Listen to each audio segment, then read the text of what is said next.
오늘은 창세기 14장 1절에서 16절까지 말씀을 살펴보도록 합니다. 성경을 찾으시면서 들으십시오. 제가 한 30번은 안 되겠구나. 한 20번은 말씀드린 것 같은데, 창세기는 4대 사건, 4대 인물입니다. 1장서부터 11장까지는 4대 사건 중심입니다. 창조, 타락, 대홍수 심판, 바벨탑 사건. 그래서 인간이 어떻게 타락을 했고 왜 하나님이 구원이 필요한가에 대하여 설명하고 있습니다. 12장서부터 50장까지는 4대 인물입니다. 하나님의 구원의 역사가 아브람과 이삭과 야곱과 요셉을 통하여 어떻게 점진적으로 진행되어져 갔는가에 대해서 창세기는 자세하게 기록하고 있습니다. 그래서 우리가 창세기를 기억할 때는 4대 사건과 4대 인물의 주제를 가지고 기록된 성경이구나 라는 것을 꼭 기억하시기를 바랍니다. 매일 말씀드리니까 좀 지겹죠? 똑같은 것을 매일 말씀드리니까 지겹지 않습니까? 저는 믿습니다. 우리 성도들의 기억력이 그리 오래가지 않는다는 걸 믿기 때문에 계속 말씀드리는 거예요.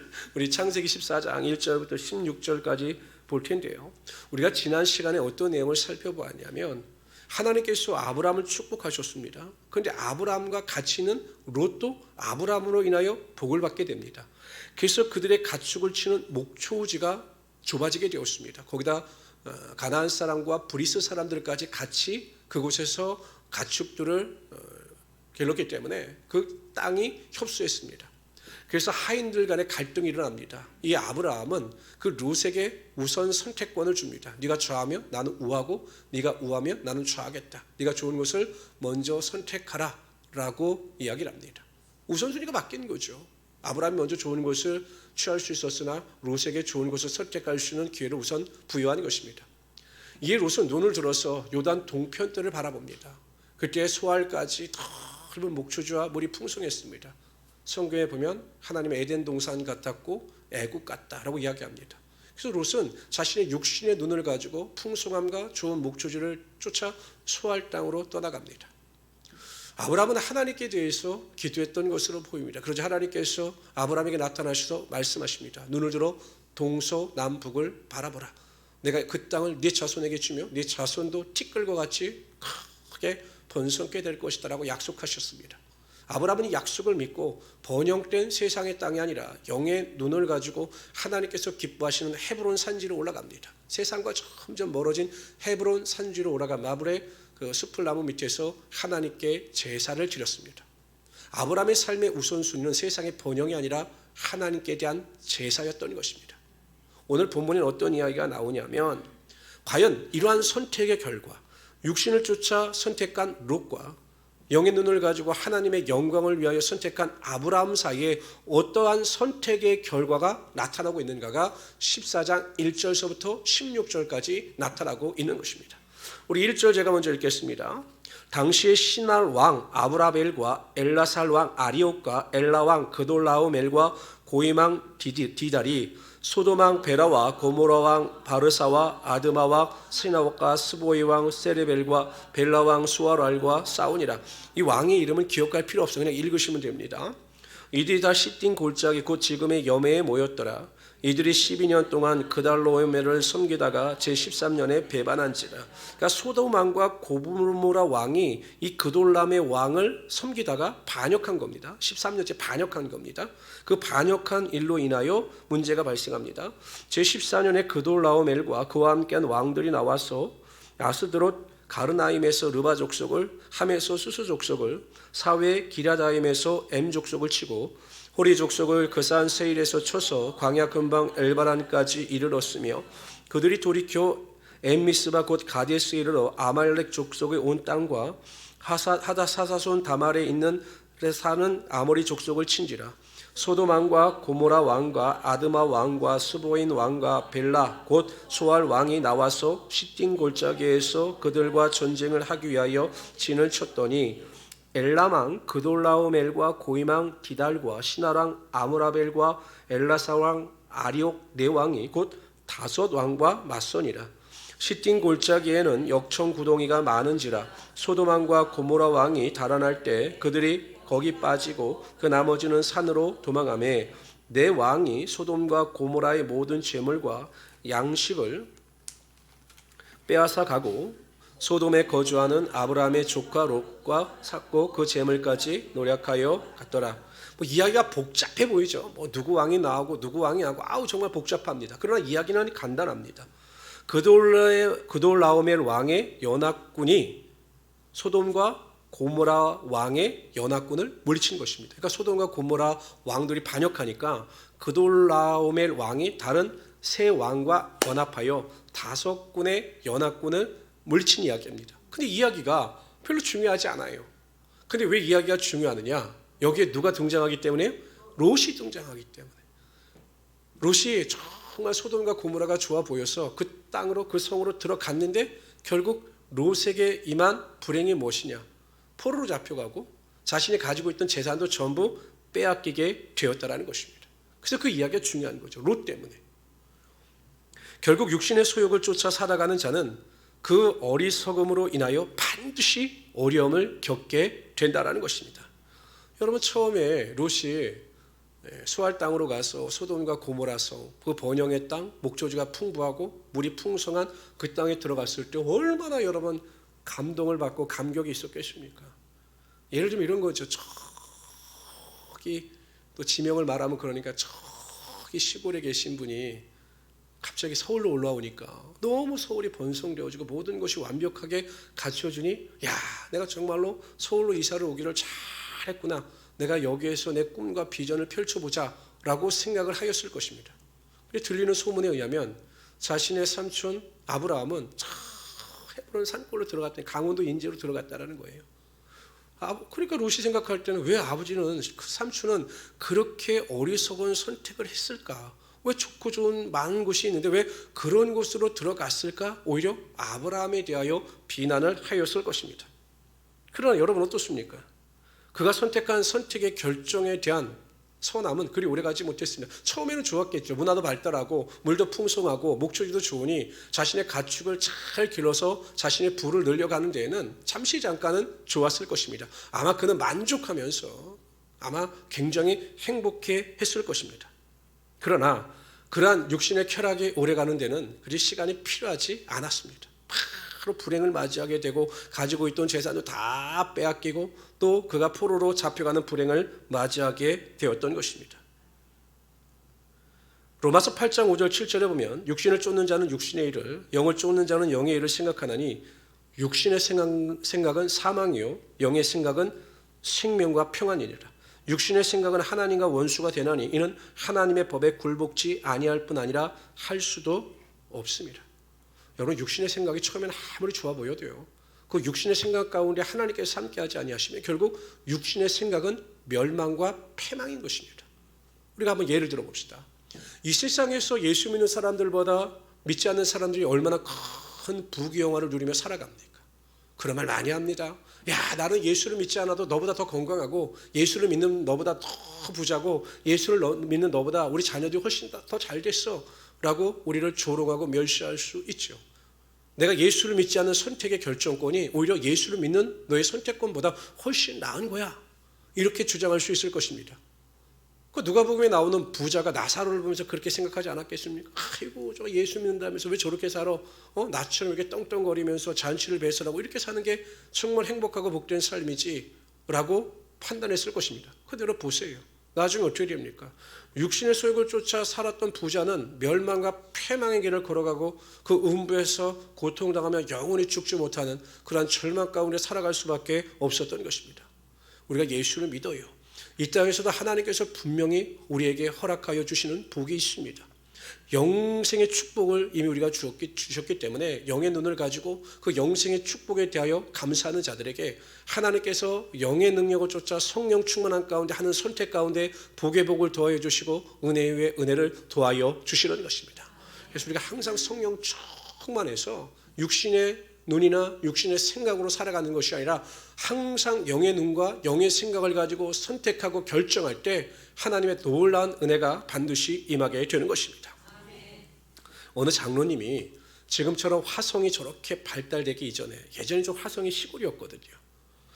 그래서 수도권에 있는 그 공장을 화성으로 옮기기로 결정을 하시고 땅을 돌아다니면서 어느 땅을 살까 이렇게 돌아다니셨습니다. 그러다가 어느 교회 옆에 땅이 났는데 한 1000평 정도 되는 땅이 났는데 이 땅이 엄청 시세보다 싸게 나온 거예요. 그 이유가 뭘까요? 옆에 교회가 있다고. 여러분, 교회 옆에 있는 땅값은 오르지가 않아요. 왜냐하면 시끄럽고 뭐 주차 때문에 이래서 항상 교회 옆에 있는 땅은 땅값이 잘 오르지 않습니다. 그래서 사람들이 막 교회가 들어오는 걸 싫어하는 거거든요. 그러니까 이 장로님이 그 땅을 보고 굉장히 마음에 흡족했는데 사람들은 반대하는 거죠. 왜요? 교회 때문에. 교회 때문에 분명히 땅값도 오르지 않고 교회 때문에 사업을 하는데 어려울 거다. 이렇게 반대를 했습니다. 근데 이 장로님은 반대로 생각한 거예요.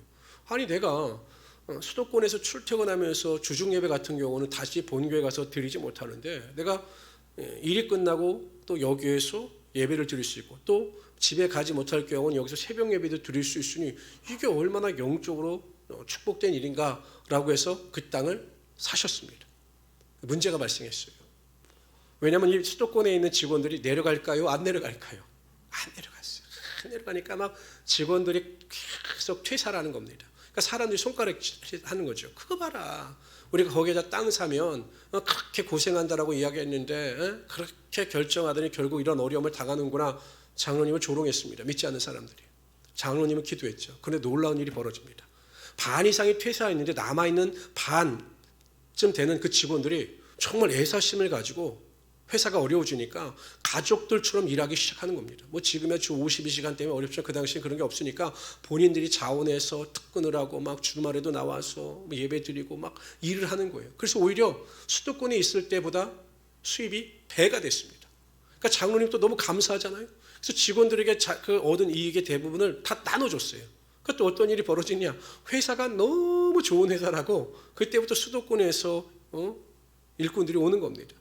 지금 어떻습니까? 여러분, 화성이 천지개벽했죠. 천지개벽.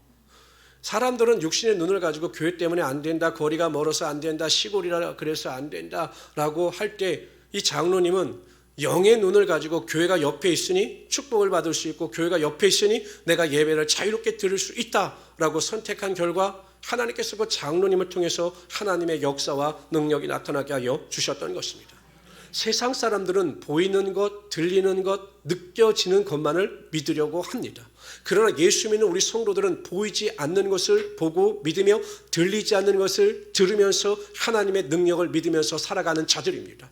그런데 예수를 믿으면서 여전히 육의 눈을 가지고 보이는 것만, 들리는 것만, 만져지는 것만 믿으려고 한다면 결코 하나님의 보이지 않는 역사가 나타나지 않게 된다는 것입니다. 영의 눈을 가진 자들은 보이지 않는 것을 볼 수가 있는 것입니다. 도단성에 그 엘리사를 공격하였던 그 아람 군대, 그 사는 보지 못했어요. 육의 눈을 가지고 불말과 불병거가 그 도단성을 지키고 있는 것을 보지 못했습니다. 지금도 마찬가지입니다. 육의 눈을 가지고 살아가는 성도들은 하나님의 도우심과 하나님의 함께하심을 눈으로 보지도 못하고 믿지도 못하는 것입니다. 그러나 영의 눈을 가지고 살아가는 성도들, 성령 충만하여 성령의 인도하심을 쫓아 살아가는 성도들은 육의 눈이 벗겨지고 영의 눈을 가지고 보이지 않는 하나님의 손길과 도우심을 믿으며 살아갈 수 있게 되는 것입니다. 그럴 때 낙심하지 아니하고 절망하지 아니하고 탄식하지 아니하며 하나님의 도우심을 믿으며 승리하며 살아갈 수 있게 되는 것입니다. 이러한 놀라운 능력을 체험할 수 있는 우리 성도들이 되시기를 주님의 이름으로 축원합니다. 우리 13절부터 16절까지 읽도록 합니다. 여러분들이 먼저 13절 읽어주세요. 시작. 도망한 자가 와서 히브리 사람에게 알리니 그때 아브라함이 아모리 족속 마므레의 상수리 숲을 근처에서 거주하였더라. 마므레는 에스골의 형제요 또 아넬의 형제라. 이들은 아브라함과 동맹한 사람들이더라. 아브라함의 조카, 다 같이 읽읍시다. 시작. 아브라함의 조카 가로잡힘을 듣고 길에서 길리고 318명을 거느리고 단까지 쫓아가서 그와 가신들이 나누어 밤에 그들을 쳐부수고 다메섹 외편 호박까지 쫓아가. 16절 다 같이 크게 읽읍시다. 시작.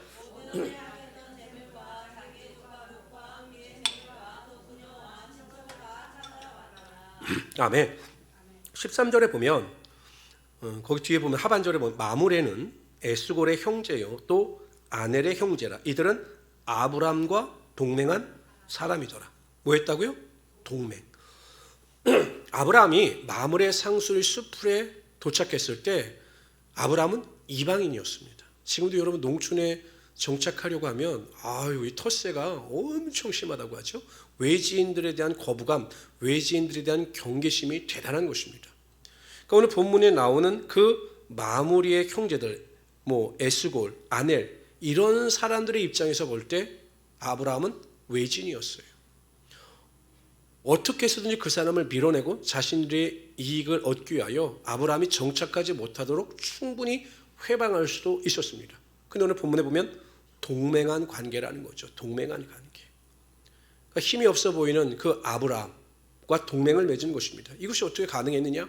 하나님께서 아브라함과 함께 하심을 그가 보고 믿었기 때문입니다. 이러한 일이 어디서 나타나냐면 우리가 살펴봤지만 이삭이 그 흉년이 들었을 때 애굽으로 내려가려고 합니다. 근데 하나님께서 그 블레셋 그랄 땅에 머물게 하셨습니다. 그럼 내가 너를 복을 주겠다. 그래서 그랄 땅에 머물 때 농사를 짓자 100배의 축복을 받게 되고 또 그가 가는 곳마다 우물을 팍 쓸 때 그 아브라함이 무너졌던 우물을 다시 발견하는 하나님의 능력을 맛보게 되죠. 그러니까 이 이삭의 번성을 보면서 그 그랄 사람들이 시기 질투합니다. 그래서 그 왕 아비멜렉이 이삭을 불러서 여기 있지 말라고 더 외곽으로 나가라 이렇게 그를 쫓아냅니다. 그러니까 이방인의 객처럼 쫓겨난 거죠. 얼마나 억울합니까? 자신의 재산 다 뺏기고. 근데 묵묵히 이삭은 떠나갑니다. 그런데 떠나가서도 가는 곳마다 하나님께서 그를 축복하시니 하나님의 놀라운 복이 임하게 됩니다. 나중에 이 그랄 왕 아비멜렉이 그 군대장과 아우삭과 와서 부탁을 해요. 왜냐하면 이삭과 함께 하시는 하나님을 보았기 때문에 이삭에 대한 두려움을 가진 것입니다. 우리가 이삭을 힘들게 하고 어렵게 했는데 그가 섬기는 하나님이 우리를 해하실까 두려워하여 이삭을 찾아와 화평을 청하며 제발 하나님께 대하여 우리를 해하지 말게 해달라고 간구합니다. 이처럼 하나님께서 하나님을 사랑하는 자들을 높여주시고 다른 사람들에게 두려움의 대상이 되게 하여 주심으로 우리를 해하지 못하게 하여 주시는 것입니다. 그래서 우리는 항상 당당함을 가지고 여러분 우리가 정말 이 세상을 살아갈 때 때로는 물질이 없을 수도 있어요. 건강이 없을 수도 있어요. 그것 때문에 우리가 주눅들 필요가 없다라는 것입니다. 우리에게는 하나님이 계시지 않습니까? 하나님께서 우리를 붙잡아 주시면 우리가 뭘 두려워할 필요가 있고 낙심할 필요가 있는 게 이렇게 필요가 뭐가 있겠습니까? 돈만 많을 뿐이고 건강할 뿐이지 우리가 낙심할 필요가 뭐가 있겠습니까? 하나님이 우리 함께 하시면 아무것도 두려워할 필요가 없고 아무것도 부러워할 필요가 없는 것입니다. 한편 아브라함은 그 롯이 붙잡혀갔다는 소식을 듣고 자신의 집에서 길리우고 훈련된 자들 318명을 데리고 그 연합군을 쫓아갑니다. 그런데 여기다 길리다, 우리가 여기 14절에 보면 길리고 훈련된 자들 이렇게 나오는데 길리다라고 하는 의미는 출생하다라는 의미입니다. 그러니까 포로로 잡혀온 종들이 아니라 아브라함의 집에서 태어난 종들인 거죠. 그렇기 때문에 아브라함에 대한 충성됨이 대단했을 거예요. 태어나서 아브라함을 주인으로 섬기며 살았기 때문에 또 아브라함이 얼마나 그들에게 잘 베풀었겠습니까?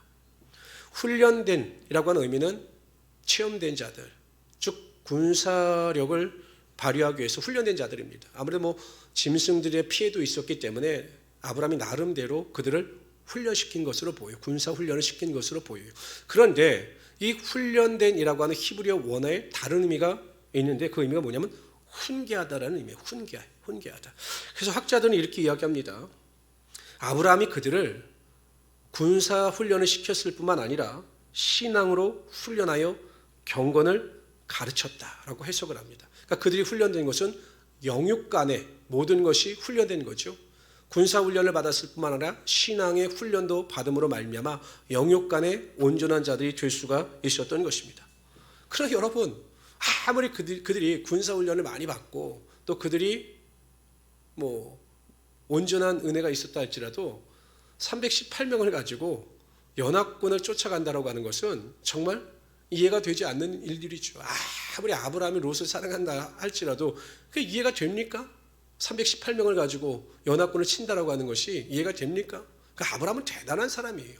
근데 여기서 우리가 이 아브라함이 318명을 가지고 연합군들을 물리치는 과정 가운데 우리가 주는 교훈이 하나 있어요. 여러 가지가 있겠지만 특히 한 가지가 무엇이냐면 아브라함이 무턱대고 믿습니다라고 318명을 가지고 그 연합군과 정면으로 충돌하지 않았다라는 거예요. 믿습니다. 하나님께서 나와 함께 하시면 믿습니다 하고 그냥 무조건 충돌하지 않았다라는 것입니다. 밤에 기습 공격을 합니다. 양편에서. 숨어 있다가 기다리고 있다가 밤에 기습 공격을 통해서 그 연합군들이 우왕좌왕할 때 롯을 구출해 내었던 것입니다. 하나님께서 예수 믿는 성도들에게 지혜를 주셨습니다. 그리고 야고보서에 보면 지혜를 구하는 자들에게 하나님께서 온전한 지혜를 허락하여 주신다라고 말씀하셔요. 우리가 이 세상을 살아갈 때 하나님이 주시는 지혜를 잘 분별해서 이 지혜를 가지고 하나님의 영광도 나타낼 수 있어야 한다는 것입니다. 예를 들어 이런 겁니다. 이제 연세 드신 우리 권사님들이 많으시니까 우리가 이제 병에 걸릴 수가 있어요. 그렇죠? 그러면 우리가 믿음으로 하나님 앞에 나가 하나님 내 병을 고쳐주십시오 라고 기도하는 것이 제일 중요합니다. 하나님은 직접 우리의 병을 고쳐주시기도 하지만 하나님은 의사의 손길과 약을 통해서도 하나님께서 우리의 병을 고쳐주셔요.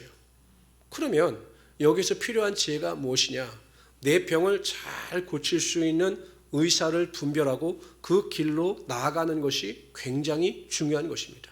우리 성도들은 그냥 아프면 명의가 누구냐? 이렇게 무작정 찾으시는데 아니에요.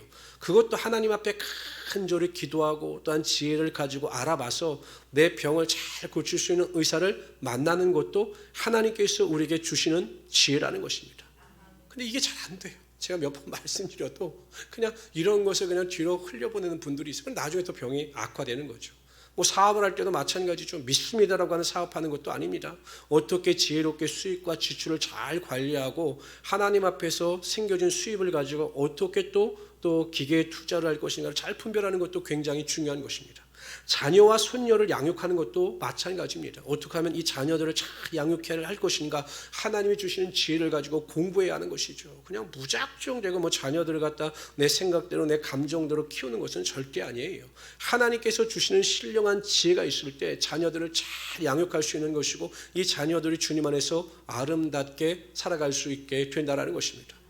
그래서 이 조화를 잘 이어야 되는 겁니다. 믿음 위에서 하나님께서 주시는 지혜를 끊임없이 우리가 구해야 되는 것입니다. 우리 권사님이나 우리 집사님들도 항상 기도해야 되는 거죠. 하나님, 제가 말을 할 때도 지혜롭게 말을 하게 하여 주시고 이 지혜의 말을 통해서 시험에 들지 않게 하시며 지혜의 말을 통해서 다른 사람들을 세우는 은혜가 내게 임하게 하여 주십시오. 내 입술에 파수꾼을 세우게 하여 주십시오라고 할 때 하나님께서 그 지혜의 영을 부어주사 경우에 합당한 말을 할 수 있는 은혜를 허락하여 주시라는 것입니다.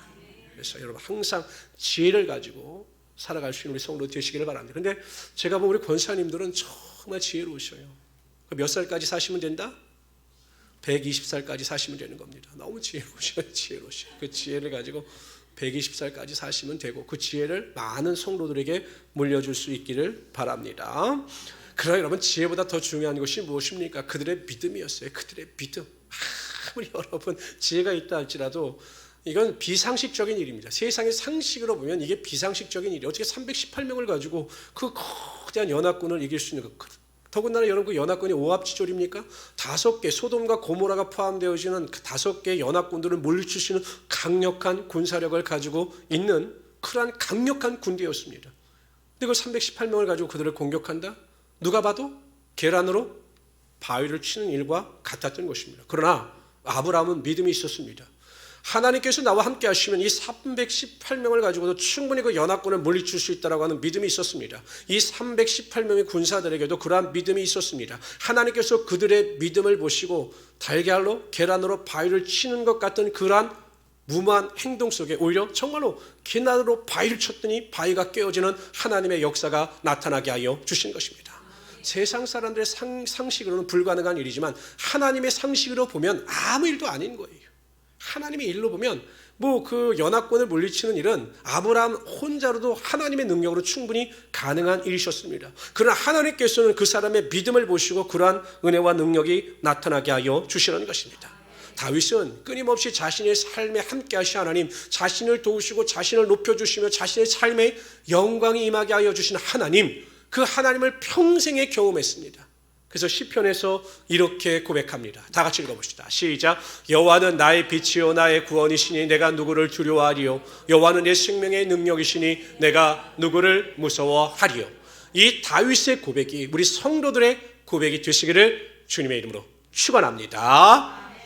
제가 수학 공식을 오늘 배웠는데 한번 수학을 한번 풀어보세요. 0 더하기 1은 100이 됩니다. 이게 맞습니까? 0 더하기 1은 100이 돼요. 근데 100 마이너스 1은 0이 됩니다. 0 더하기 1은 얼마가 돼야 합니까? 아니 수학으로 상식으로 0 더하기 1은 1, 100 빼기 1은 99. 그런데 신앙의 수학 법칙은 전혀 달라요. 0 더하기 1은 100이에요. 0은 누구일까요? 0은 누구예요? 하나님일까요? 0은 여러분이죠. 맨날 빵점 맞으시잖아요. 빵점. 0은 여러분이고 1은 누구십니까? 하나님이세요. 내가 보잘것 없고 내가 연약하고 아무것도 할 수 없는 0점 같은 인생이라 할지라도 하나님 한 분을 내 인생에 플러스하면 내 인생이 100점 인생이 된다라는 것입니다. 믿으십니까? 100 빼기 1은 무엇이냐? 내 능력이 아무리 크고 내가 아무리 똑똑하고 많이 배우고 많은 것을 소유했다 할지라도 하나님이 내 인생에 마이너스가 되면 내 인생은 0이 된다는 것입니다. 그러니까 우리가 인생의 플러스와 마이너스를 잘 해야 합니다. 성도들은 항상 하나님을 내 인생 가운데 플러스해야 합니다. 무슨 일이 있을 때마다 내 인생에 하나님 플러스하면 하나님께서 나와 함께하여 주시고 그래서 구하는 것이나 생각하는 것보다 넘치도록 함께하여 주시고 우리의 인생을 푸른 초장과 쉴만한 물가로 인도하여 주시는 것입니다. 내가 할 수 없는 그것을 가능케 하시며 나의 절망이 변하여 기쁨이 되게 하여 주시고 탄식이 변하여 찬양이 되게 하여 주시는 하나님이 되시는 것입니다. 그러한 하나님을 경험하시고 그러한 하나님을 믿으시기를 바랍니다. 그래서 여러분의 고백을 통해서 하나님은 나와 함께 하시며 나를 높이시며 나를 영화롭게 하시는 하나님이 되십니다. 이런 고백을 가지고 즐겁고 복된 삶을 살아갈 수 있는 우리 귀한 성도들이 되시기를 주님의 이름으로 축원합니다. 기도합시다. 하나님 정말로 감사합니다. 하나님께서 아브라함에게 함께하여 주셨던 것처럼 오늘 이 시대를 살아가고 있는 저희들과 함께하여 주셔서 우리에게 지혜도 주시고 명철도 주시고 능력도 허락하여 주심으로 능치 못할 일이 없게 하시며 모든 일을 행할 수 있도록 도와주시는 일을 정말로 감사합니다. 우리의 믿음이 견고하여 흔들리지 아니하도록 도와주시고 오직 하나님께만 소망을 두며 살아갈 수 있는 귀한 성도들이 다 되게 하여 주시옵소서. 감사하며 예수님의 이름으로 기도드리옵나이다. 아멘.